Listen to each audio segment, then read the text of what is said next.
Hi, Miss Jillian. Can you tell me about yourself? I am Jillian Rita Mandong. I am 23 years old from San Carlos City, Pangasinan. I am single mother.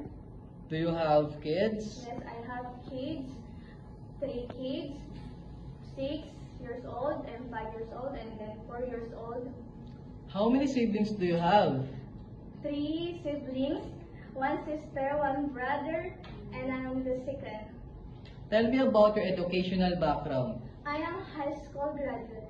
Do you have work experience abroad? Yes, I have worked hard 3 months. I am cleaner and cook and clothe and general cleaning. Sometimes I will take care of baby 6 months. How will you describe yourself? I am hardworking, honesty, and loyalty. Do you have any tattoo? Yes, I have 3 tattoos, neck, chest, and arms. Did you undergo to any kind of surgery? No, Why do you want to work abroad? I want to work abroad. Financial problem. I help to my father and my kids. Are you scared of dogs and cats? Yes, that's life, but I do my best.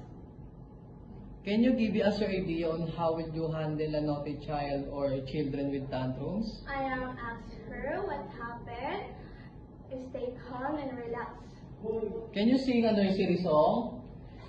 The wheels on the bus go round and round, round and round, round and round. The wheels on the bus go round and round, all through the town.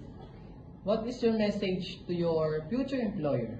My message, my future employer, I do my best.